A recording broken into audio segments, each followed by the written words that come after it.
Good morning. On the way kami ngayon doon sa antique store na ating pupuntahan today. As usual, 7 a.m. kami umalis kasi medyo may kalayuan yung pupuntahan namin.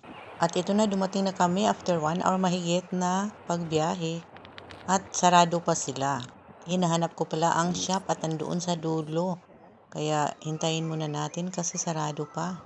Medyo mahangin today at malamig yung hangin.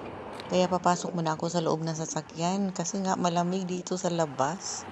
Ayan ang aking gwapong driver. Walang katulad yan, nag-iisa lang yan. At tingnan ko nga, parang nagbubukas na sila kasi meron akong nakita na lumabas na babae. Ayan, bukas na yata. Alam ng may-ari na darating ako ngayong umaga. Kaya tara na, pasok na tayo. Tingnan natin kung anong nandito. Yes. Smells so good. Yes. Okay, I'm Della. Wow, your store is so nice. Thank you. Smells so good. Thank you. Good. Here's the. Very nice. Yeah. It was a. Listen, look, we just make a pile up here. If you find stuff, we just make a pile. Alam nyo ba ang bango ng kanyang shop? Ang cute naman itong mga bells na ito. Ito mga vintage pottery. Ay, ang ganda nito. Blue cobalt siya na isda. At ito daw ang gamit niya dito sa kanyang shop na pabango. Mga dried fruits and herbs. At ito din, maganda siya. Even red na candy dish. Nice talaga ito. Lagyan na ng mga candy or chocolate. Tapos pang may bisita kayo, alukin nyo. Ay, kain kayo. Ay, ang ganda nito. Butterfly. Ano ko, ito talaga ang weakness ko. Pag makapunta ko ng mga ganitong store, naku, ang dami maganda. At meron din silang mga frames. Nice. Ay, ang ganda din nito. Ay, naku, ang ganda ng chandelier. Lahat naman talaga maganda. Na-appreciate ko talaga yung mga vintage look. Talagang masaya ako pag nakita ko yung mga design. At saka ito, oh, may manok. Ay, naku, tuktulao.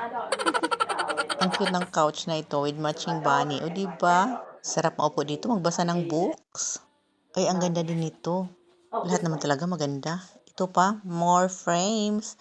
At marami sila ditong mga oil paint na mga frames. Ang ganda nito at ang laki. Mahirap lang ito ipadala sa Pinas kasi ang laki ng bayad ng shipping. Ay, ang ganda. $55. Pero ang laki niya talaga at ang ganda. Ang bango talaga ng shop na ito. Uy, nasa likod na ako pero hanggang dito, ang bango talaga. Ay, nako. Isa din yun sa gustong-gusto kong pumunta ng mga ganitong shop kasi ang bango talaga pagpasok mo. Ang ganda din nito, oh. Kakaiba. Ay, naku, ang daming magaganda dito.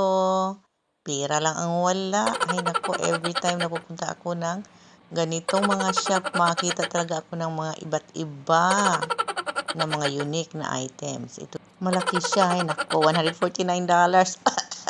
Inuubo ako sa presyo. Tuloy-tuloy lang tayo dito. Tingin pa tayo. Ay, ito ang ganda, oh. Old na basket. Parang, ay, iwan ko anong tawag dito. Basta vintage talaga yan. Mga gamit ilagay dyan sa loob. Maganda yan.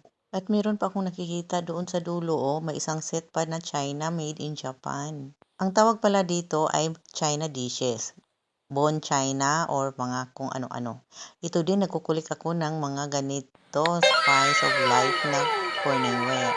Gusto ko ang pattern na yan. At collectible items talaga ang mga corning wares. At yun na, nabisi ako sa kapapaking kanina kaya hindi na talaga ako naka-video at pauwi na kami.